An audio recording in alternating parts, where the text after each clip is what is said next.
Hey everyone, welcome to Efforts. This is me Mitali Singh, your B.Ed guide.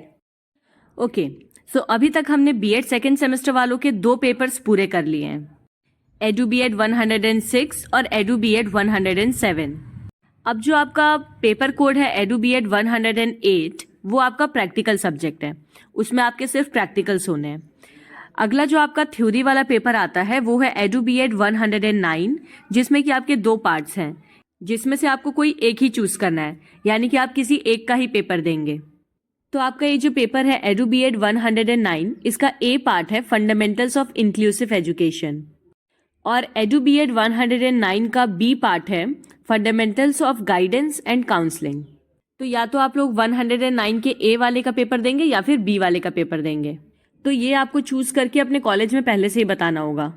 कई colleges में तो option नहीं होता है, वो लोग ऑलरेडी डिसाइड करके रखते हैं कि कौन सा वाला पेपर दिलवाना है, मतलब ए और बी में से वो पहले से डिसाइडेड होता है। तो आज के इस वीडियो में हम स्टार्ट करने जा रहे हैं अपना एडू B.Ed 109 का ए पार्ट, जो कि है फंडामेंटल्स ऑफ इंक्लूसिव एजुकेशन। ये पेपर आपके सीटेट के CDP पोर्शन के लिए भी काफी ज्यादा इंपॉर्टेंट है। जिन लोगों ने सीटेट का सिलेबस देखा होगा, मैंने अपने लास्ट वीडियो में बताया था आपको, तो उन्हें पता होगा कि इंक्लूसिव एजुकेशन एक बहुत ही ज्यादा मेजर पोर्शन कवर करता है सीटेट में।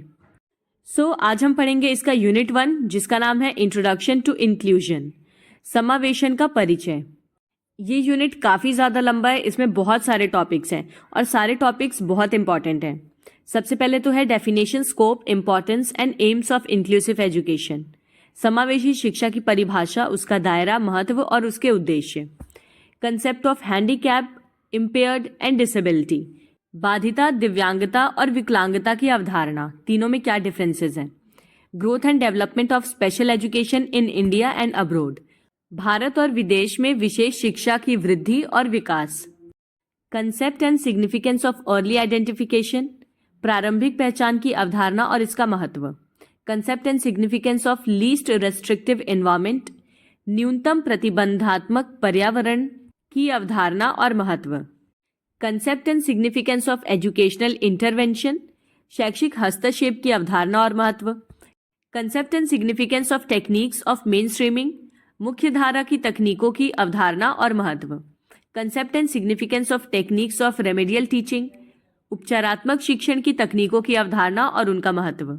Concept and significance of universalization of education and special education, शिक्षा और विशेष शिक्षा के सार्वभौमिकरण की अवधारणा और महत्व। Concept, uses and organisation of resource room, संसाधन कक्ष की अवधारणा, उपयोग और उनका संगठन। और लास्ट टॉपिक है concept and role of resource and itinerant teacher, संसाधन और भ्रमणशील शिक्षक की अवधारणा और भूमिका। तो आप लोग देख सकते हैं इस यूनिट में कितने सारे टॉपिक्स हैं और लिटरली ये सारे टॉपिक्स बहुत ज्यादा इंपॉर्टेंट हैं। तो ऑब्वियसली हर यूनिट की तरह हम इस यूनिट को भी पार्ट्स में पढ़ने वाले हैं। आज का ये वीडियो है B.Ed सेकेंड सेमेस्टर वालों के थर्ड पेपर यानी edu B.Ed 109 A fundamentals of inclusive education यानी समावेशी शिक्षा के मूल सिद्धांत का यूनिट 1 इंट्रोडक्शन टू इंक्लूजन, समावेशन का परिचय का पार्ट 1। पार्ट 1 में हम लोग 5 टॉपिक्स पढ़ेंगे। Definition, scope, importance and aims of inclusive education, concept of handicapped, impaired and disability, growth and development of special education in India and abroad, concept and significance of early identification और concept and significance of least restrictive environment. तो अगर आप लोग channel पे new हैं तो channel को subscribe कर दीजिए, क्योंकि सब्सक्राइब करना बिल्कुल फ्री है। और अगर आप लोग चैनल पे पुराने हैं तो इसे जितना हो सके शेयर करिए, क्योंकि sharing is caring.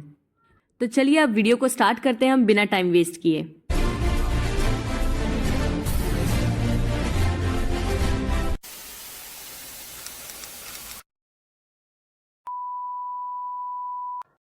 So first of all we have definition, scope, importance and aims of inclusive education, समावेशी शिक्षा की परिभाषा, दायरा, महत्व और उद्देश्य। तो पहले तो हम लोग जानेंगे कि इंक्लूसिव एजुकेशन का मतलब क्या होता है। समावेशी शिक्षा का अर्थ, the word inclusion means the practice of including a person in group activities so that he can get access to all the opportunities like any other member of the group. In other words, inclusion is the acceptance of all type of learners, whether disabled, non-disabled, gifted, backward, maladjusted, etc. Inclusion को हिंदी में कहते हैं समावेशन। अब समावेशन शब्द का अर्थ होता है किसी भी तरह की समूह की गतिविधियों में किसी व्यक्ति को शामिल करने की प्रक्रिया, जिससे कि उस व्यक्ति को भी समूह के बाकी सदस्यों की तरह ही सभी अवसरों तक पहुंच प्रदान हो। मतलब किसी भी तरह की ग्रुप एक्टिविटीज में किसी भी इंडिविजुअल को शामिल करना जो कि उसमें शामिल होना चाहता है। इंक्लूजन का सीधा मतलब है इंक्लूड करना।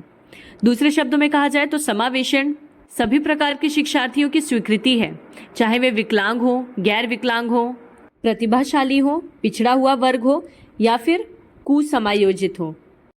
Inclusive education is a philosophy and approach to education that ensures all students, regardless of background, ability, or need, have access to quality education alongside their peers.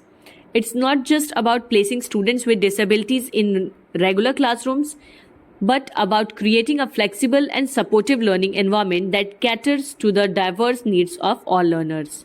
समावेशी शिक्षा शिक्षा का एक दर्शन और दृष्टिकोण है जो ये सुनिश्चित करता है कि सभी छात्रों को उनकी पृष्ठभूमि, क्षमता या आवश्यकता की परवाह किए बिना अपने साथियों के साथ गुणवत्तापूर्ण शिक्षा तक पहुंच प्राप्त हो सके, उन्हें भी अपने साथियों के साथ पढ़ने का मौका मिल सके। ये केवल विकलांग छात्रों को नियमित कक्षाओं में रखने के बारे में ही सीमित नहीं है, बल्कि एक लचीला और सहायक शिक्षण वातावरण बनाने के बारे में है जो सभी शिक्षार्थियों की विविध आवश्यकताओं को पूरा करता है। इंक्लूजन का सीधा मतलब होता है कि कोई भी बच्चा चाहे किसी भी बैकग्राउंड से बिलोंग कर रहा हो, चाहे उसके अंदर किसी भी तरह की कमियां हों, हर बच्चे को शिक्षा का अधिकार है और आप किसी भी बच्चे को अपने क्लास में बैठने से या अपने स्कूल में एडमिशन लेने से मना नहीं कर सकते on basis of anything. Definition of inclusive education, समावेशी शिक्षा की परिभाषा। यूनेस्को की डेफिनेशन देखते हैं पहले।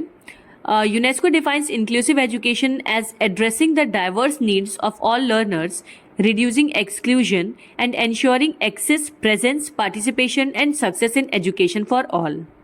यूनेस्को समावेशी शिक्षा को सभी शिक्षार्थियों की विविध आवश्यकताओं को संबोधित करने, बहिष्कार को कम करने और सभी के लिए शिक्षा में पहुंच, उपस्थिति, भागीदारी और सफलता सुनिश्चित करने के रूप में परिभाषित करता है। John Rawls emphasized fairness and equal opportunities. Inclusive education reflects this by ensuring all students, regardless of background, have access to quality education. John Rawls निष्पक्षता और समान अवसर पर जोर देते हैं। समावेशी शिक्षा ये सुनिश्चित करके इसे प्रतिबिंबित करती है कि सभी छात्रों को पृष्ठभूमि की परवाह किए बिना गुणवत्तापूर्ण शिक्षा तक पहुंच प्राप्त हो। John Dewey advocates for student-centered learning that caters to individual needs. Inclusive education aligns with this by providing diverse teaching methods and support systems. John Dewey छात्र केंद्रित शिक्षा की वकालत करते हैं जो व्यक्तिगत जरूरतों को पूरा करती है। आई होप आपको इंक्लूसिव एजुकेशन का मतलब समझ आ गया होगा। अब जानते हैं स्कोप ऑफ इंक्लूसिव एजुकेशन, समावेशी शिक्षा का दायरा। Involve all children, that is normal children, children with illness, children of migrant laborers, children from tribal areas, etc. तो अगर हम समावेशी शिक्षा के दायरे की बात करें तो इसमें सभी बच्चों को शामिल किया जाता है, यानी कि चाहे वो सामान्य बच्चे हों या वो बच्चे बीमार हों, प्रवासी मजदूरों के बच्चे हों, आदिवासी क्षेत्रों के बच्चे हों, हर तरह के बच्चों को एक ही कक्षा में रखना, इसी को समावेशी शिक्षा कहते हैं। Inclusive education provides a friendly environment for all the learners. समावेशी शिक्षा सभी शिक्षार्थियों के लिए एक अनुकूल वातावरण प्रदान करती है। Promote education for disabled girls. विकलांग लड़कियों के लिए शिक्षा को बढ़ावा देती है। Promote ICT based technologies for disabled learners. विकलांग शिक्षार्थियों के लिए ICT आधारित प्रौद्योगिकियों को बढ़ावा देती है। Include a curriculum adaptation strategy. पाठ्यक्रम के अनुकूल रणनीति शामिल होती है इसमें। Special programs to be run by the school for disabled learners. दिव्यांग शिक्षार्थियों के लिए विद्यालय द्वारा विशेष कार्यक्रम चलाए जाते हैं। और aids and equipment are to be provided to the disabled learners so that their basic needs can be fulfilled. अब सामान्य बच्चों के साथ विकलांग बच्चों को भी पढ़ाने के लिए उन्हें विशेष तरह की सहायता और उपकरण उपलब्ध कराए जाते हैं ताकि उनकी बुनियादी ज़रूरतें पूरी हो सके। Now let's see what is the importance of inclusive education, समावेशी शिक्षा का महत्व। आखिर हम क्यों इंक्लूजन की बात करते हैं? सबसे पहले तो development of skills. Inclusive environment helps to develop the various skills in learners such as cooperative skills, tolerance, etc. Students may know about each other's personality in an inclusive environment. कौशल का विकास करने के लिए समावेशी वातावरण शिक्षार्थियों में सहयोगात्मक कौशल और सहनशीलता इस तरह के कौशलों को विकसित करता है। सहनशीलता का मतलब है कि बच्चे दूसरे की भावनाओं को, दूसरे के पॉइंट ऑफ व्यू को भी समझने की कोशिश करते हैं। उनके अंदर एक तरह की एम्पैथी डेवलप होती है। और समावेशी वातावरण में छात्र एक दूसरे के व्यक्तित्व के बारे में भी जान सकते हैं। Development of confidence. Inclusive education provides the least restrictive environment for disabled learners where they can easily share their views with other children and can participate in activities like normal children. As a result, it aids in the development of confidence in disabled students. आत्मविश्वास का विकास। जो समावेशी शिक्षा होती है उसमें विकलांग शिक्षार्थियों के लिए कम से कम प्रतिबंधात्मक वातावरण होता है, यानी बहुत ही कम रेस्ट्रिक्शंस होते हैं इंक्लूसिव एजुकेशन के एनवायरनमेंट में, जहाँ पे वो आसानी से अन्य बच्चों के साथ अपने विचारों को साझा कर सकते हैं और सामान्य बच्चों की तरह ही गतिविधियों में भाग भी ले सकते हैं। परिणाम स्वरूप ये विकलांग बच्चों के आत्मविश्वास को बढ़ाता है। जब उन्हें नॉर्मल बच्चों के बीच रखा जाता है तो उनके अंदर भी ये कॉन्फिडेंस आता है कि वो भी बाकियों की तरह ही हैं। कुछ ऐसा उनके अंदर यूनिक नहीं है जिससे उन्हें छांट दिया जाए समाज से या फिर उनके साथ अलग तरह का व्यवहार किया जाए। Development of society. Society develops with the strengthening of the capacity of education system. The improvement of the educational system is made possible by inclusive education. With better education system, the growth of students takes place in a better way and they can have a positive impact on society. समाज का विकास। शिक्षा व्यवस्था की क्षमता के सुदृढ़ होने से ही समाज का विकास होता है।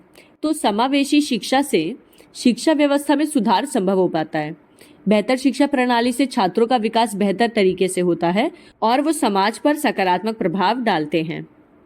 Development of nation. With marginalisation, poverty and discrimination, the development of a nation is very difficult. All these factors can be eliminated by inclusive education so that the progress of the nation takes place in a good way. राष्ट्र का विकास। अब देखिए, हाशियाकरण, गरीबी और भेदभाव के साथ किसी भी राष्ट्र का विकास बहुत कठिन होता है। तो इन सभी कारकों को समावेशी शिक्षा द्वारा समाप्त किया जा सकता है, क्योंकि समावेशी शिक्षा में किसी भी तरह का भेदभाव नहीं होता, किसी तरह की गरीबी और अमीरी नहीं होती।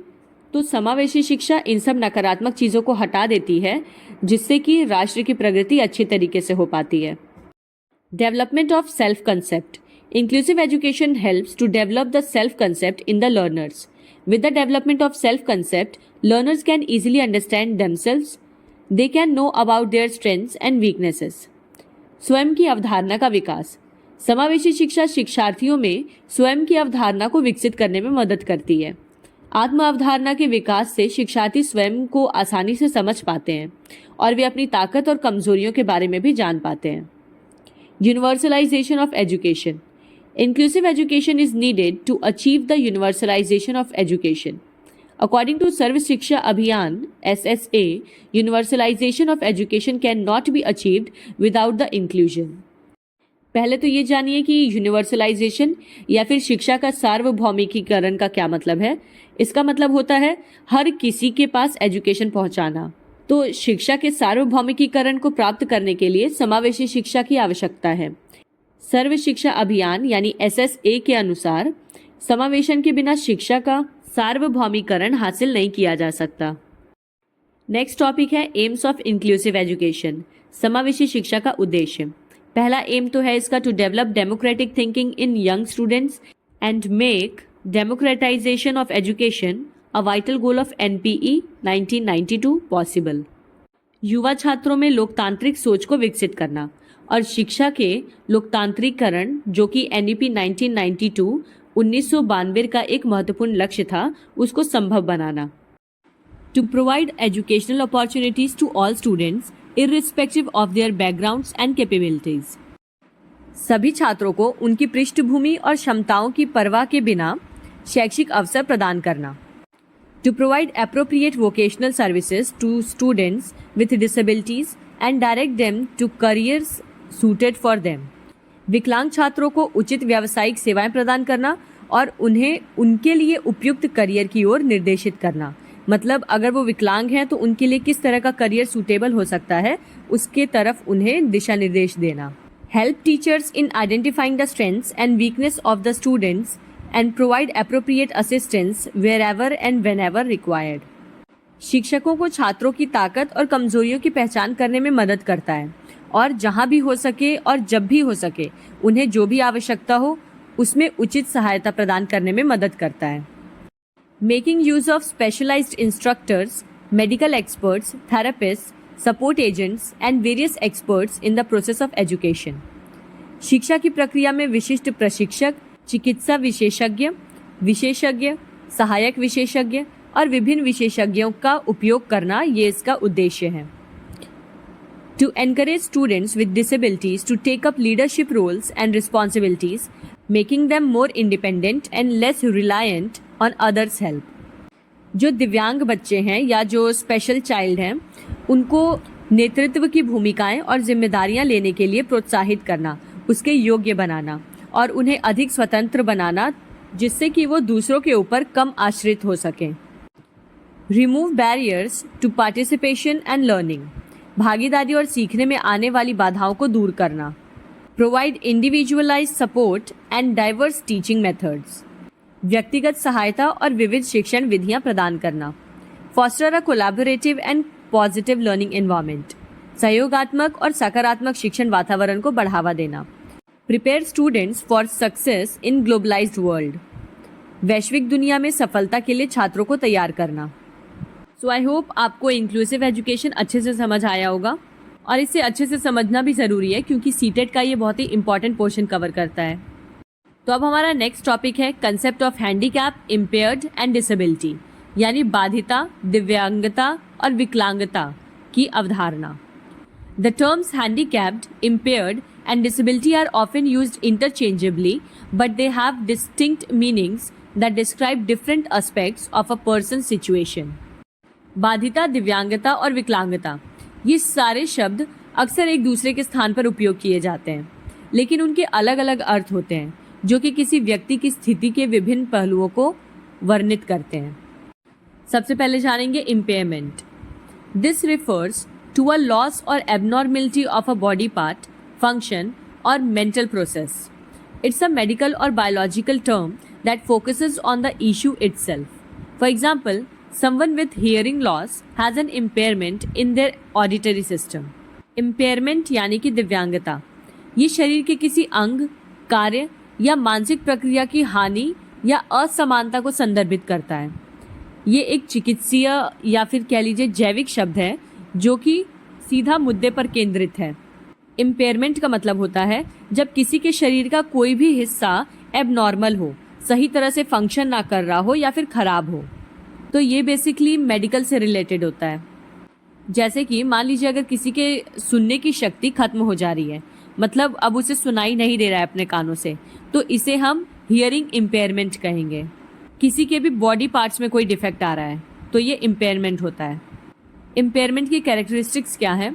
It refers to a problem with a body part और system.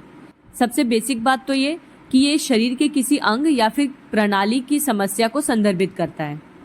This can be physical, like missing limbs or vision loss, or mental, like cognitive difficulties. ये शारीरिक भी हो सकता है जैसे कि किसी अंग का गायब होना या फिर दृष्टिहीन होना, या फिर ये मानसिक भी हो सकता है जैसे कि संज्ञानात्मक कठिनाइयाँ. It focuses on the body itself, not how it affects daily life. ये केवल शरीर पर ही ध्यान केंद्रित करता है, मतलब बॉडी में जो भी डिफेक्ट है उस पे ही इसका फोकस रहता है, ना कि इस पे कि उस डिफेक्ट की वजह से किस तरह से डेली लाइफ एक्टिविटीज़ इम्पैक्ट हो रही हैं. अब देखते हैं डिसेबिलिटी. बहुत ही इंपॉर्टेंट है ये तीनों टर्म्स. काफ़ी कन्फ्यूज़न रहता है तीनों में क्योंकि अक्सर हम लोग ना डिसेबिलिटी, इम्पेयरमेंट और हैंडीकैप तीनों को एक ही चीज़ समझते हैं. तो इम्पेयरमेंट मैंने बता दिया वो बॉडी के पार्ट से रिलेटेड है. अब डिसेबिलिटी जानते हैं. This describes the difficulty a person has performing activities due to an impairment. It focuses on the functional limitations caused by the impairment. Going back to the hearing loss example, this person might have a disability of difficulty following conversations in crowded place. अब अगर हम विकलांगता की बात करें तो ये किसी भी व्यक्ति के किसी दिव्यांगता के कारण गतिविधि को करने में होने वाली कठिनाई का वर्णन करता है। यानी इम्पेयरमेंट की वजह से अगर किसी इंसान को कोई पर्टिकुलर काम करने में दिक्कत हो रही है या वो उस चीज़ को नहीं कर पा रहा जैसा कि बाकी लोग आसानी से कर ले रहे हैं, तो उस चीज़ को हम कहते हैं डिसेबिलिटी। इम्पेयरमेंट क्या है? शरीर के अंग में किसी तरह का डिफेक्ट होना। डिसेबिलिटी क्या है? उस डिफेक्ट की वजह से किसी काम को करने में असमर्थ रहना। ये हानि के कारण होने वाली कार्यात्मक सीमाओं पर ध्यान केंद्रित करता है। श्रवण हानि के उदाहरण पर वापस जाएं तो इस व्यक्ति को भीड़ भाड़ वाली जगहों पर बातचीत करने में कठिनाई की विकलांगता हो सकती है। मतलब जैसा कि मैंने पहले एग्जाम्पल में बताया था इम्पेयरमेंट वाले में, कि अगर किसी को कान से कम सुनाई दे रहा है या उसको हियरिंग लॉस है तो वो उसका इम्पेयरमेंट है। अब अगर उस हियरिंग लॉस की वजह से उसे भीड़ भाड़ वाली जगह पे किसी की बातें आसानी से समझ ना आ रही हो, सुनाई ना दे रही हो, तो ये उसकी डिसेबिलिटी है। डिसएबिलिटी यानी कि असमर्थता, किसी चीज को करने में समर्थ ना होना। कैरेक्टरिस्टिक्स जानते हैं अब इसके। It focuses on the functional limitations caused by an impairment. ये किसी भी हानि के कारण होने वाली कार्यात्मक सीमाओं पर ध्यान केंद्रित करता है। इम्पेयरमेंट में जो फोकस था वो बॉडी पार्ट्स पे रहता था और डिसेबिलिटी में जो मेन फोकस है वो फंक्शंस के ऊपर रहता है। It's the difficulty a person has performing activities due to the impairment. ये वह कठिनाइयाँ हैं जिससे किसी व्यक्ति को हानि के कारण गतिविधियाँ करने में कठिनाई होती है। For example, someone with vision loss और impairment might have difficulty reading, that is disability. उदाहरण के तौर पे दृष्टि हानि, जो कि एक तरह की इम्पेयरमेंट है, तो दृष्टि हानि वाले किसी भी व्यक्ति को पढ़ने में कठिनाई हो सकती है और ये पढ़ने में कठिनाई होना उसकी विकलांगता है, यानी कि डिसेबिलिटी। अब आते हैं हैंडीकैप पे। This refers to the disadvantage a person experiences in life due to an impairment और disability. It focuses on the social barriers and limitations placed on the person by their environment. For instance, the person with hearing loss might be handicapped if their workplace lacks proper hearing aids or communication system. Handicap या फिर बाधिता ये उस नुकसान को संदर्भित करता है जो कि किसी व्यक्ति को किसी हानि या विकलांगता के कारण जीवन में अनुभव करनी पड़ती है। ये व्यक्ति को उसके परिवेश द्वारा लगाई गई सामाजिक बाधाओं और सीमाओं पर ध्यान केंद्रित करता है। उदाहरण के लिए, श्रवण हानि से पीड़ित व्यक्ति विकलांग हो सकता है यदि उसके कार्यस्थल पर उचित श्रवण यंत्र या संचार प्रणाली का अभाव हो। अब देखिए, हैंडीकैप का मतलब है कि अगर कोई इंसान अपनी किसी इम्पेयरमेंट या डिसेबिलिटी की वजह से किसी भी तरह का डिसएडवांटेज फेस कर रहा है या कोई नुकसान फेस कर रहा है तो उसको हम हैंडीकैप होना कहते हैं। जैसे मान लीजिए अगर कोई इंसान है जिसको हियरिंग लॉस की दिक्कत है, सुनने में प्रॉब्लम है, तो उसकी ये दिक्कत हैंडीकैप तब कहलाएगी अगर वो जिस जगह पे काम कर रहा है वहाँ पे बेटर कम्युनिकेशन के लिए किसी तरह के हियरिंग एड्स ना मौजूद हो। मतलब उसकी इस इम्पेयरमेंट या डिसेबिलिटी को कम किया जा सकता है उसे सही तरह के इक्विपमेंट्स प्रोवाइड करके। मतलब हो सकता है कि उसको अगर सुविधा दी जाती तो उसका इम्पेयरमेंट या डिसेबिलिटी उसे अफेक्ट नहीं कर पाता और वो उन सारे कामों को बाकी लोगों की तरह ही कर सकता था। अब इसकी कैरेक्टरिस्टिक्स देखते हैं। It describes the disadvantage a person experience in life due to disability. ये विकलांगता के कारण किसी भी व्यक्ति को जीवन में होने वाले नुकसान का वर्णन करता है। It considers how the environment and social barriers create challenges. ये विचार करता है कि पर्यावरण और सामाजिक बाधाएं किस तरह से चुनौतियां पैदा करती हैं। For instance, someone with limited mobility or disability might be handicapped by a lack of wheelchair ramps in buildings. This can be considered as environmental barrier. उदाहरण के तौर पे सीमित गतिशीलता, जो कि एक तरह की विकलांगता है, ऐसा कोई व्यक्ति इमारतों में व्हीलचेयर रैंप न होने की वजह से, उनकी कमी की वजह से विकलांग माना जा सकता है। अब इम्पेयरमेंट, डिसेबिलिटी और हैंडीकैप तीनों को समझते हैं। अगर कोई इंसान है उसके पैर काम नहीं कर रहे हैं सही से, तो ये क्या है? उसकी इम्पेयरमेंट है। पैर काम ना कर पाने की वजह से वो चल नहीं पा रहा है, तो ये उसकी डिसेबिलिटी है, यानी उस काम को नहीं कर पा रहा जो बाकी लोग कर लेते हैं। अब पब्लिक प्लेसेस या फिर बिल्डिंग्स में व्हीलचेयर रैंप वॉक ना होने की वजह से वो इधर उधर अपने आप नहीं जा सकता, तो ये उसका हैंडीकैप है। अब चलिए तीनों को हम लोग एक अच्छे से एग्जाम्पल से समझते हैं. Imagine a person has a broken leg which is impairment. This makes it difficult for them to walk. This is called disability. If there are no ramps available in building, they need to access. This is called handicap. Their ability to participate in daily activities is restricted. तो जैसा कि अभी मैंने आपको explain किया कि कल्पना कीजिए कि किसी व्यक्ति का पैर टूटा हुआ है, तो ये उसके इम्पेयरमेंट यानी कि दिव्यांगता को दर्शाता है. इससे उसके लिए चलना फिरना मुश्किल हो जाता है, तो ये उसकी विकलांगता यानी कि डिसेबिलिटी को दर्शाता है. और यदि इमारतों में किसी तरह का रैंप उपलब्ध नहीं है जिसकी वजह से उसकी दैनिक गतिविधियों में भाग लेने की क्षमता प्रतिबंधित हो रही है, तो ये उसकी बाधिता है यानी कि handicap. Think of impairment as a flat tyre on your car, that is body malfunction. The disability is the inability to drive the car, difficulty performing an activity. The handicap is being stranded because you can't get anywhere. तो दिव्यांगता को आप लोग अपनी car के एक फटे हुए टायर की तरह समझिए, जिसका मतलब है कि शरीर में किसी तरह की खराबी होना. विकलांगता को आप कार के चलने में असमर्थता को समझिए, यानी कि किसी गतिविधि को करने में कठिनाई होना. और आप एक ही जगह पर फंसे हुए हैं क्योंकि आपके पास कोई सुलभ परिवहन नहीं है जिसकी मदद से आप इधर उधर जा सकें, तो ये आपकी बाधा है यानी हैंडीकैप. इन तीनों के डिफरेंसेस देखते हैं. Impairment is in the body, disability is in the function and handicap is in the situation. दिव्यांगता शरीर में होती है, विकलांगता कार्य में होती है और बाधिता स्थिति में होती है. Disabilities can be permanent और temporary. विकलांगताएं स्थायी भी हो सकती हैं और अस्थायी भी हो सकती हैं. The term handicap can be considered outdated by some as it places the emphasis on limitations rather than potential. बाधिता शब्द को कुछ लोगों द्वारा पुराना माना जा सकता है क्योंकि यह क्षमता के बजाय सीमाओं पर जोर देता है.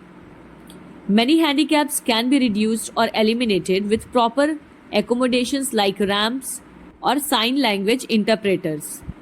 कई बाधाओं को तो रैंप या फिर सांकेतिक भाषा दुभाषियों जैसी उचित व्यवस्था के साथ कम या फिर समाप्त किया जा सकता है. Person with a disability is often the preferred way to describe someone. विकलांग व्यक्ति अक्सर किसी का वर्णन करने के लिए सबसे पसंदीदा तरीका होता है. यानी अगर आप कोई ऐसा इंसान देखते हैं जिसको किसी तरह का इम्पेयरमेंट है, डिसेबिलिटी है या हैंडीकैप है, तो आप उसे पर्सन विद डिसेबिलिटी कहिए. The focus is on what people with impairments and disabilities can do rather than what they can't do. अब ध्यान इस बात पर ज़्यादा देना चाहिए कि दिव्यांगता या विकलांगता जैसे जो इससे ग्रस्त लोग हैं वो क्या कर सकते हैं, न कि इस बात पर ध्यान देना चाहिए कि वो क्या नहीं कर सकते हैं. मतलब आप उनकी कैपेबिलिटीज़ को जानने की कोशिश करिए कि ठीक है उनके अंदर डिसेबिलिटीज़ तो हैं, लेकिन इन डिसेबिलिटीज़ के बावजूद ऐसी कौन कौन सी चीज़ें हैं जिन्हें वो अब भी अच्छी तरह से कर सकते हैं. Growth and development of special education in India and abroad. भारत और विदेश में विशेष शिक्षा का वृद्धि और उसका विकास. तो सबसे पहले तो हम लोग जानेंगे meaning of growth and development, वृद्धि और विकास का अर्थ. जो आपका सीटेट का सीडीपी वाला पोर्शन है उसका ये सबसे पहला टॉपिक है. अगर आपने सीटेट वाला सिलेबस देखा हो तो मैंने उसमें भी बताया था आपको. Growth refers to an increase in physical size और quantity. This can be measured in things like height, weight और cell number. Growth is often rapid in the early stages of the life and slows down as we reach maturity. वृद्धि का तात्पर्य होता है भौतिक आकार या फिर मात्रा में वृद्धि होना. जब आपका शरीर फिजिकली ग्रो करता है तो उसको हम ग्रोथ बोलते हैं. इसे ऊंचाई, वजन या फिर सेल नंबर जैसी चीज़ों से मापा जा सकता है. किसी भी इंसान के जीवन के शुरुआती चरणों में उसकी वृद्धि बहुत तेजी से होती है और जैसे जैसे वो परिपक्वता तक पहुंचता है उसकी वृद्धि का दर धीमा हो जाता है. फॉर एग्जाम्पल, अगर आप किसी की हाइट को देखें तो जब वो बच्चा रहता है उस इनिशियल स्टेज में हाइट की ग्रोथ बहुत ज़्यादा तेज़ी से होती है और फिर जैसे जैसे मैच्योरिटी आती है, मैच्योरिटी के बाद हाइट बढ़ना धीरे धीरे कम होती है और फिर एक स्टेज के बाद रुक जाती है. Growth is about quantity and is often easily measured. Imagine a child's height on a growth chart. It's a clear example of increasing size. Growth can also apply to things like an increasing in population or the number of bacteria in a culture. वृद्धि हमेशा मात्रा के बारे में होती है, मतलब ये किसी चीज की मात्रा को बताती है और इसे अक्सर आसानी से मापा जा सकता है। विकास चार्ट पर अगर आप किसी बच्चे की ऊंचाई की कल्पना करें तो ये बढ़ते आकार का एक स्पष्ट उदाहरण है। जैसे कि मैंने अभी आपको हाइट का एग्जाम्पल दिया था, तो ग्रोथ को बेसिकली हम क्वांटिटी में डिफाइन करते हैं और इसे हम मेजर भी कर सकते हैं। वृद्धि जनसंख्या में वृद्धि या किसी संस्कृति में जीवाणुओं की संख्या जैसी चीजों पर भी लागू हो सकती है।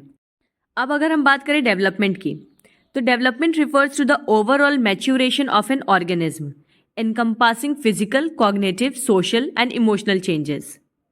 It's about gaining new skills and abilities that allow us to function more effectively in the world. Development is a continuous process that happens throughout our lives. विकास से तात्पर्य है किसी भी जीव की समग्र परिपक्वता, यानी जब कोई इंसान पूरी तरह से विकसित हो जाता है, चाहे वो उसका शारीरिक विकास हो, संज्ञानात्मक विकास हो यानी दिमाग से विकसित होना, सामाजिक विकास हो या फिर भावनात्मक विकास हो। ग्रोथ के केस में हम सिर्फ फिजिकल बॉडी के बढ़ने को ही कंसीडर कर रहे थे, जबकि डेवलपमेंट में ओवरऑल डेवलपमेंट को कंसीडर किया जाता है। ये नए कौशल और क्षमताएं हासिल करने के बारे में होता है जो हमें दुनिया में अधिक प्रभावी ढंग से कार्य करने की अनुमति देती हैं। विकास एक सतत प्रक्रिया है जो पूरे जीवन पर्यंत चलती रहती है।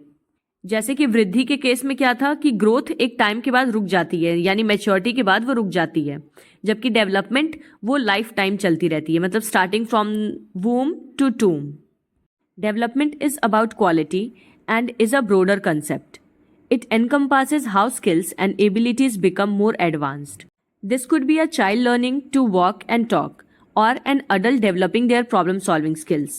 Development includes विकास गुणवत्ता के बारे में होता है, जो कि एक व्यापक अवधारणा है.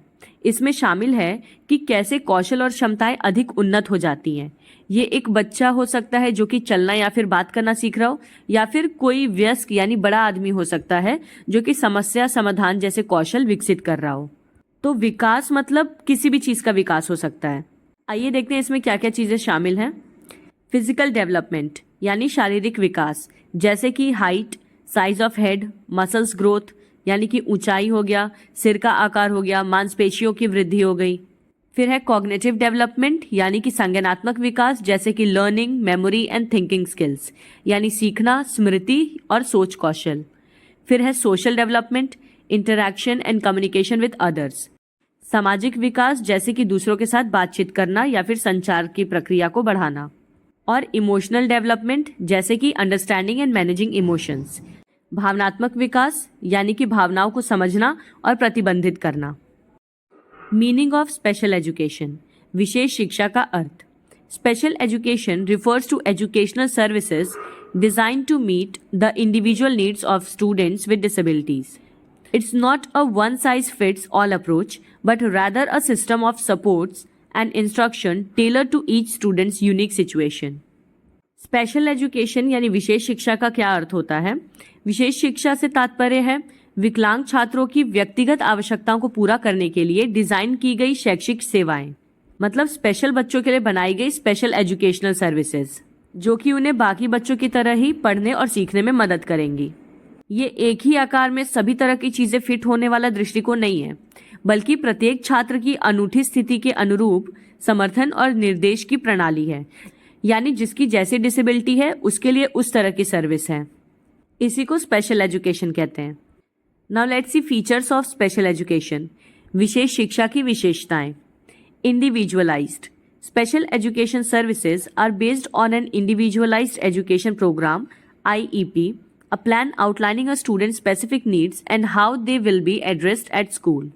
ये व्यक्तिगत होता है, यानी कि जो विशेष शिक्षा सेवाएं हैं ये एक व्यक्तिगत शिक्षा कार्यक्रम यानी कि IEP इस पर आधारित होती हैं, जो कि एक छात्र की विशिष्ट आवश्यकताओं को रेखांकित करती है और उन्हें स्कूल में कैसे संबोधित किया जाएगा ये तय करती हैं. जैसा कि मैंने अभी बताया था आपको कि हर एक बच्चे की नीड के अकॉर्डिंग उनके लिए एजुकेशनल सर्विसेज डिजाइन की जाती हैं. Accommodations. These can include modified lesson plans, assistive technology और different testing formats to help students learn and demonstrate their knowledge. Accommodations यानी कि आवास, इसमें छात्रों को सीखने और उनके ज्ञान को प्रदर्शित करने में मदद करने के लिए संशोधित पाठ योजनाएं, सहायक तकनीक या विभिन्न परीक्षण प्रारूप शामिल हो सकते हैं। Diverse needs. Special education covers a wide range of disabilities, including learning disabilities, physical disabilities, intellectual disabilities, emotional and behavioral disorders, and more. विविध आवश्यकताएं। विशेष शिक्षा में विकलांगताओं की एक विस्तृत श्रृंखला शामिल होती है, जिसमें कि सीखने की विकलांगता, शारीरिक विकलांगता, बौद्धिक विकलांगता, भावनात्मक या फिर व्यवहार संबंधी विकार और बहुत कुछ शामिल है इसमें। तो जितने ज़्यादा बच्चों के अलग अलग तरह की विकलांगताएं हैं, उतनी ही ज़्यादा अलग अलग बच्चों की ज़रूरतें हैं। Overall, special education aims to provide equal access to education and help students with disabilities reach their full potential. तो कुल मिलाकर विशेष शिक्षा का उद्देश्य शिक्षा तक समान पहुंच प्रदान करना है और विकलांग छात्रों को उनकी पूरी क्षमता तक पहुंचने में मदद करना है। अब जानते हैं growth and development of special education in India. भारत में विशेष शिक्षा की वृद्धि और विकास। Special education in India has come a long way, evolving from charitable initiatives to a rights based approach. Here's a glimpse into its growth and development. भारत में विशेष शिक्षा ने एक बहुत ही लंबा सफर तय किया है, जो धर्मार्थ पहल से लेकर अधिकार आधारित दृष्टिकोण तक विकसित हुआ है। यहाँ पे इसकी वृद्धि और विकास की एक झलक दी गई है। आइए देखते हैं। Early steps, pre independence. प्रारंभिक कदम के बारे में जानेंगे, यानी स्वतंत्रता से पूर्व। During 18th and 19th centuries, credit goes to Christian missionaries and NGOs for setting up schools for the visually impaired, hearing impaired and those with intellectual disabilities. 18वीं और 19वीं शताब्दी के दौरान दृष्टिबाधित या फिर श्रवण बाधित और बौद्धिक विकलांगता वाले लोगों के लिए स्कूल स्थापित करने का श्रेय ईसाई मिशनरियों को और जो गैर सरकारी संगठन हैं उनको जाता है। यानी इंडिपेंडेंस से पहले जितने भी स्पेशल स्कूल्स बनाए गए थे वो या तो क्रिश्चियन मिशनरीज बनाती थी या फिर एनजीओज बनाते थे। पोस्ट इंडिपेंडेंस यानी 1947 ऑनवर्ड्स, स्वतंत्रता के बाद 1947 से आगे। Government involvement. The Indian government took a more active role in providing education, rehabilitation and social services for children with disabilities. स्वतंत्रता के बाद सरकार ने भी इन सब कार्यों में भागीदारी देना शुरू किया। भारत सरकार ने विकलांग बच्चों के लिए शिक्षा, पुनर्वास और सामाजिक सेवाएं प्रदान करने में अधिक सक्रिय भूमिका निभाई। पॉलिसी एंड लेजिस्लेशन, नीति एवं विधान, यानी इंडिपेंडेंस के बाद सरकार के द्वारा किस तरह की पॉलिसीज बनाई गई स्पेशल बच्चों की एजुकेशन के लिए। सबसे पहला तो है the persons with disabilities act 1995, guaranteed equal opportunities in education, employment and rehabilitation. विकलांग व्यक्ति अधिनियम 1995, ये शिक्षा, रोजगार और पुनर्वास में समान अवसरों की गारंटी देता है विकलांग व्यक्तियों को। फिर है the national education policy 1986 and 2020, champion inclusive education and teacher training for diverse learning needs. राष्ट्रीय शिक्षा नीति जो 1986 में आई थी और जो 2020 में आई थी, ये विविध शिक्षण आवश्यकताओं के लिए समावेशी शिक्षा और शिक्षक प्रशिक्षण का समर्थन करती है। हमने अभी इंक्लूसिव एजुकेशन के बारे में पढ़ा था। तो NEP 2020 और 1986 ये इंक्लूसिव एजुकेशन को प्रमोट करते हैं और उसके साथ ही टीचर्स को स्पेशल बच्चों को पढ़ाने के लिए स्पेशल तरह की ट्रेनिंग देने की भी बात करते हैं। सर्व Shiksha Abhiyan SSA aimed to make education a fundamental right for children aged 6 to 14 with a focus on inclusion. सर्व शिक्षा अभियान यानी SSA, इसका उद्देश्य समावेशन पर ध्यान देने के साथ साथ 6 से 14 आयु वर्ग के बच्चों के लिए शिक्षा को मौलिक अधिकार बनाना है।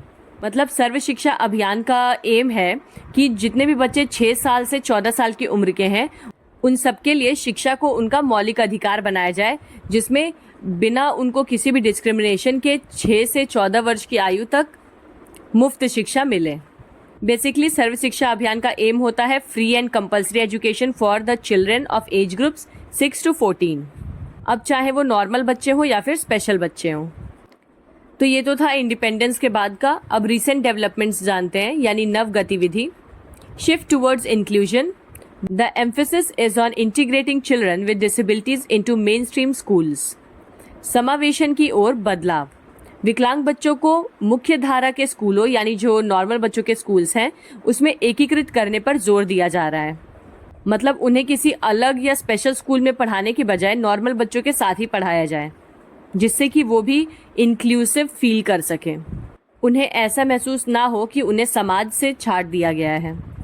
चैलेंजेस रिमेन, चुनौतियाँ क्या बनी हुई हैं अभी? Uneven distribution of resources.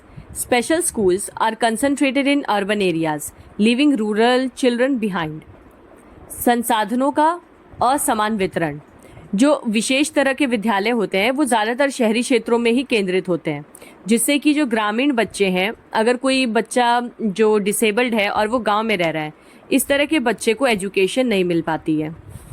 Teacher training, equipping educators with the skills to cater to diverse needs is crucial. शिक्षक प्रशिक्षण, शिक्षकों को विविध आवश्यकताओं को पूरा करने के लिए कौशल से लैस करना महत्वपूर्ण है। मतलब स्पेशल स्कूल्स में पढ़ाने के लिए टीचर को स्पेशल तरह की ट्रेनिंग देना ज़रूरी है, जिस पे अभी काम किया जाना चाहिए। द रोड अहेड, आगे के क्या रास्ते हैं? Bridging the gap between policy and implementation, नीति और कार्यान्वयन के बीच के अंतर को पाटना। मतलब आपने देखा होगा बहुत सी नीतियां तो बन जाती हैं लेकिन उन्हें लागू होने में सालों साल लग जाते हैं। तो ये जो गैप है पॉलिसी बनने और इम्प्लीमेंट होने के बीच, इसको कम करना। Increasing accessibility of resources and infrastructure in rural areas, ग्रामीण क्षेत्रों में संसाधनों और बुनियादी ढांचे की पहुंच बढ़ाना। Continued focus on teacher training and sensitization, शिक्षक प्रशिक्षण और संवेदीकरण पर निरंतर ध्यान देना। Overall, India's special education landscape is evolving. While there are challenges, the collective efforts of the government, NGOs and educators are paving the way for a more inclusive future. तो कुल मिलाकर भारत का विशेष शिक्षा परिदृश्य विकसित हो रहा है। हालांकि चुनौतियां हैं, पर सरकार, गैर सरकारी संगठनों और शिक्षकों के सामूहिक प्रयास अधिक समावेशी भविष्य का मार्ग प्रशस्त कर रहे हैं। इंडिया के बाद अब बारी आती है growth and development of special education in abroad, विदेश में विशेष शिक्षा की वृद्धि और उसका विकास। The growth and development of special education abroad has been a long journey marked by increasing awareness, legal protections and evolving philosophies. Here's a glimpse into this history. विदेशों में विशेष शिक्षा की वृद्धि और विकास की एक लंबी यात्रा रही है, जो बढ़ती जागरूकता, कानूनी सुरक्षा और विकसित होते दर्शन द्वारा चिन्हित है। अब यहाँ पे हम इसके इतिहास की एक झलक देखेंगे। पहले तो हम जानेंगे अर्ली एफर्ट्स यानी प्रारंभिक प्रयास क्या थे।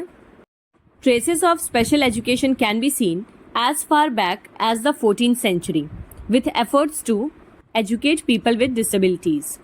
विकलांग लोगों को शिक्षित करने के प्रयासों के साथ विशेष शिक्षा के निशान 14वीं शताब्दी में देखे जा सकते हैं। Pioneering figures like Pedro Ponce de Leon, deaf education, and Louis Braille, visual impairment, made significant contribution. Pedro Ponce de Leon, जिन्होंने बहरे बच्चों की शिक्षा में योगदान दिया था, और लुई ब्रेल, जिन्होंने दृष्टिबाधित उपकरण बनाया था। आपने ब्रेल बोर्ड के बारे में सुना होगा, जिसको लुइस ब्रेल ने बनाया था। तो 14वीं शताब्दी में इस तरह की हस्तियों ने अपने कुछ महत्वपूर्ण योगदान दिए थे। 20th century डेवलपमेंट, 20वीं सदी के विकास।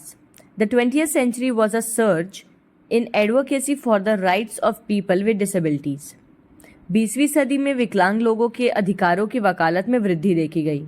Organizations like the Council for Exceptional Children 1922 emerged to champion inclusive education. Council for exceptional children 1922 जैसे संगठन समावेशी शिक्षा का समर्थन करने के लिए उभरे। Landmark legislation like the Rehabilitation Act 1973 in the US mandated educational accommodations for disabled students. America में पुनर्वास अधिनियम 1973 ऐसे कुछ ऐतिहासिक कानून ने विकलांग लोगों के लिए शैक्षिक आवास अनिवार्य कर दिया। मॉडर्न ट्रेंड्स, आधुनिक रुझान। The focus has shifted towards inclusion, integrating students with disabilities into mainstream classrooms with support. अब ध्यान समावेशी शिक्षा की ओर स्थानांतरित हो गया है। विकलांग छात्रों को भी समर्थन के साथ मुख्य धारा की कक्षाओं में एकीकृत किया जा रहा है। मतलब स्पेशल बच्चों को भी इंक्लूजन मिल रही है नॉर्मल बच्चों के स्कूल्स में। Technology plays a growing role in providing assistive tools and personalized learning experiences. सहायक उपकरण और वैयकीकृत शिक्षण अनुभव प्रदान करने में प्रौद्योगिकी बढ़ती भूमिका निभा रही है. There's a growing emphasis on early intervention to address learning needs at a young age. कम उम्र में सीखने की ज़रूरतों को पूरा करने के लिए शीघ्र हस्तक्षेप पर जोर दिया जा रहा है. अर्ली इंटरवेंशन का मतलब होता है कि अगर आप बचपन से ही किसी बच्चे के अंदर कुछ ऐसे लक्षण देख रहे हैं जिससे आपको लग रहा है कि ये नॉर्मल नहीं है, तो you are suppose to take action from the very early stage, ताकि समय रहते उस चीज़ को ठीक किया जा सके. चैलेंजेस एंड कंसिडरेशंस, चुनौतियां और विचार. There are disparities between developed and developing countries in access to quality special education resources. गुणवत्तापूर्ण विशेष शिक्षा संसाधनों तक पहुंच प्राप्त करने में विकसित और विकासशील देशों के बीच में असमानताएं हैं. जहां एक तरफ डेवलप्ड कंट्रीज के पास काफ़ी स्पेशल रिसोर्सेज अवेलेबल हैं, वहीं जो डेवलपिंग कंट्रीज हैं उनके पास अभी भी इस तरह के रिसोर्सेज का अभाव है. Cultural attitudes and resource availability can significantly impact the implementation of inclusive practices. सांस्कृतिक दृष्टिकोण और संसाधन उपलब्धता समावेशी प्रथाओं के कार्यान्वयन पर महत्वपूर्ण प्रभाव डाल सकती है. Ongoing research is crucial for developing effective teaching strategies and addressing diverse learning needs. प्रभावी शिक्षण रणनीतियों को विकसित करने और विविध शिक्षण आवश्यकताओं को संबोधित करने के लिए चल रहा शोध महत्वपूर्ण है. फॉर एग्जाम्पल, उदाहरण के तौर पे European agency for special needs education, European agency for development in special needs education on europeanagency.org provides reports and information on European practices. विशेष आवश्यकता के लिए यूरोपीय एजेंसी, जैसे कि europeanagency.org पर विशेष आवश्यकता शिक्षा में विकास के लिए यूरोपीय एजेंसी कुछ यूरोपीय प्रथाओं पर रिपोर्ट और जानकारी प्रदान करती है. नेक्स्ट टॉपिक है concept and significance of early identification. बहुत इंपॉर्टेंट टॉपिक है, सीटेट में भी आता है ये. प्रारंभिक पहचान की अवधारणा और महत्व. Concept of early identification. पहले हम जानेंगे कि प्रारंभिक पहचान की क्या अवधारणा है. Early identification refers to the process of recognising potential issues और delays in a child's development at a young age. This can encompass a range of areas including cognitive development, physical development, speech and language development, social and emotional development. Early identification यानी कि प्रारंभिक पहचान. इससे तात्पर्य है कि कम उम्र में ही बच्चे के विकास में संभावित मुद्दों या फिर देरी को पहचानने की प्रक्रिया. अगर कोई बच्चा अपनी एज ग्रुप के हिसाब से डेवलपमेंट शो नहीं कर रहा है, मतलब जैसे कि हम एक्सपेक्ट करते हैं कि एक साल का बच्चा या 1.5 साल का बच्चा हल्का फुल्का चलना शुरू कर देता है. अगर 1-1.5 साल का बच्चा चल नहीं पा रहा है तो ये एक तरह से उसकी फिजिकल डेवलपमेंट में डिले है, जिसकी पहचान करना कम उम्र से ही ज़रूरी होता है. इसी को कहते हैं अर्ली आइडेंटिफिकेशन. जैसा कि आपको पता है कि छोटे बच्चों की बोन्स वीक होती हैं, तो उनको आसानी से मोल्ड किया जा सकता है अकॉर्डिंगली. अगर आप बहुत ही अर्ली स्टेज पे पता लगा ले रहे हैं किसी तरह की डिसेबिलिटी का, तो चांसेस है कि उस डिसेबिलिटी को सुधारा जा सके बच्चे के अंदर. इसमें संज्ञानात्मक विकास, शारीरिक विकास, भाषण और भाषा विकास, सामाजिक और भावनात्मक विकास सहित कई क्षेत्र शामिल हो सकते हैं.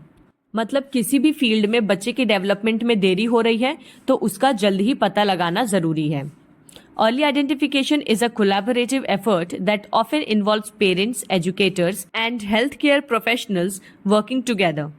By being aware of developmental milestones and potential red flags, these individuals can play a crucial role in ensuring that children get the support they need to thrive. Early identification यानी कि प्रारंभिक पहचान एक सहयोगात्मक प्रयास है, जिसमें कि अक्सर माता पिता, शिक्षक और स्वास्थ्य देखभाल पेशेवर एक साथ काम करते हैं. रॉबर्ट हैविगर्स ने डेवलपमेंटल माइलस्टोन्स बताए थे बच्चों के.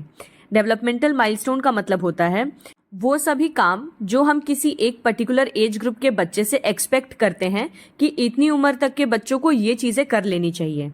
These are the things most of the children can do at a particular age. जैसे कि हम 2 साल के बच्चे से ये एक्सपेक्ट करते हैं कि वो कुछ सेंटेंसेस बोलना और चलना सीख सकता है. मतलब इस उम्र के बच्चे दौड़ लेते हैं. अगर कोई बच्चा नहीं दौड़ पा रहा है तो इसका मतलब है कि वो अपने माइलस्टोन को नहीं छू पा रहा.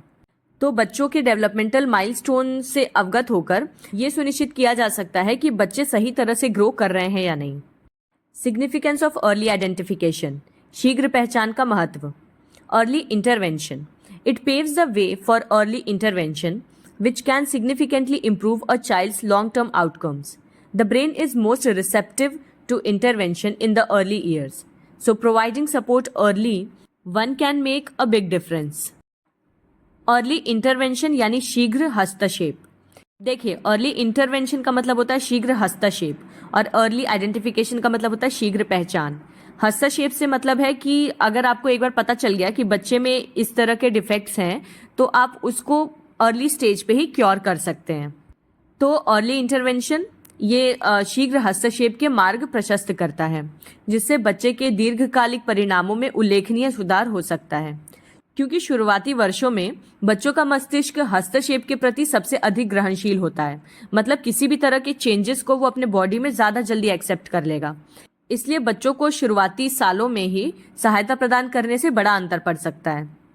Improved outcomes, studies have shown that children who receive early intervention tend to have better academic achievement, social skills and overall well-being compared to those who don't. बेहतर परिणाम, अध्ययनों से पता चला है कि जिन बच्चों को शुरुआती हस्तक्षेप मिलता है, यानी जिनके अंदर डिफेक्ट्स की पहचान पहले से ही कर ली जाती है और कम उम्र से ही उसको सही करने की कोशिश की जाती है, ऐसे बच्चों में उन लोगों की तुलना में बेहतर शैक्षणिक उपलब्धि, सामाजिक कौशल और समय कल्याण होता है जो कि ऐसा नहीं कर पाते हैं, यानी जिन्हें अर्ली इंटरवेंशन नहीं मिल पाता है। जिन बच्चों की डिसेबिलिटीज को कम उम्र में सुधारा जाता है वो बच्चे आगे जाके सही हो जाते हैं, जबकि जिन पे ध्यान नहीं दिया जाता वो बच्चे हमेशा डिफेक्टेड रह जाते हैं। Reduce challenges, early identification can help to prevent और minimise future challenges. For instance, if a child has a vision problem that's identified early, they can get the appropriate glasses and avoid struggling with learning to read. चुनौतियां कम करना, शीघ्र पहचान करने से भविष्य की चुनौतियों को रोकने या कम करने में मदद मिल सकती है। उदाहरण के तौर पे, यदि किसी बच्चे की दृष्टि संबंधी कोई समस्या है जिसकी पहचान आप जल्द ही कर लेते हैं, तो उन्हें उचित चश्मा लगाकर उन्हें जो भविष्य में पढ़ने में होने वाली दिक्कत है उसको कम किया जा सकता है या रोका जा सकता है। अब है हमारा लास्ट टॉपिक इस वीडियो का, concept and significance of least restrictive environment. न्यूनतम प्रतिबंधात्मक पर्यावरण की अवधारणा और महत्व। पहले हम जानेंगे concept of least restrictive environment. हालांकि आपको नाम से ही पता चल रहा होगा कि ये किससे रिलेटेड है। The concept of least restrictive environment और LRE is a cornerstone of special education. It's not simply about a specific location, but rather a guiding principle to ensure students with disabilities receive the education they need in the most inclusive setting possible. न्यूनतम प्रतिबंधात्मक पर्यावरण यानी LRE, इसकी अवधारणा विशेष शिक्षा की आधारशिला है। मतलब स्पेशल एजुकेशन पूरी तरह से LRE पे ही डिपेंड करती है। ये केवल एक विशिष्ट स्थान के बारे में नहीं है, बल्कि ये सुनिश्चित करने के लिए एक मार्गदर्शन सिद्धांत है कि विकलांग छात्रों को सबसे समावेशी सेटिंग में उनकी जरूरत की शिक्षा मिल सके। लीस्ट यानी बहुत ही कम, जितना कम पॉसिबल हो सके। रेस्ट्रिक्टिव यानी प्रतिबंधात्मक। इन्वायरमेंट यानी पर्यावरण, यानी आप स्पेशल चिल्ड्रन को जितना कम हो सके उतने कम रेस्ट्रिक्शंस के साथ पढ़ने की छूट दें। उनको बाहरी दुनिया के साथ यानी सामान्य बच्चों के साथ इंक्लूजन की पूरी छूट मिलनी चाहिए, मतलब उनका एनवायरनमेंट रेस्ट्रिक्टेड नहीं होना चाहिए। Key features of least restrictive environment, इसकी विशेषताएं जानते हैं। Focus on inclusion, students with disabilities should be educated alongside their general education peers whenever possible. This fosters social interaction, a sense of belonging and exposure to different learning styles. समावेशन पर ध्यान, जब भी संभव हो विकलांग छात्रों को उनके सामान्य शिक्षा साथियों के साथ ही शिक्षित किया जाना चाहिए। मतलब ऐसा ना हो कि आप अगर कोई बच्चा डिसेबल्ड है तो आप उसको एक सेपरेट क्लास में या सेपरेट सेक्शन में बिठा दें। उन्हें भी नॉर्मल बच्चों के साथ पढ़ने का अधिकार है। ये सामाजिक संपर्क, अपनेपन की भावना और विभिन्न सीखने की शैलियों के संपर्क को बढ़ावा देता है। Individualised approach, LRE isn't a one size fits all solution. Each child's needs are unique. The LRE for a student might involve the general classroom with support services, a resource room for a part of the day, or another setting that best meets their individual learning goals.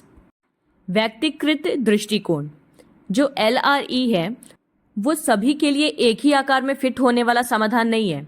मतलब जिस तरह से प्रत्येक बच्चे की ज़रूरतें अद्वितीय हैं, मतलब अलग अलग हैं, उसी तरह से LRE भी हर छात्र की उनकी ज़रूरतों के हिसाब से ही उन्हें सुविधाएं प्रदान करता है।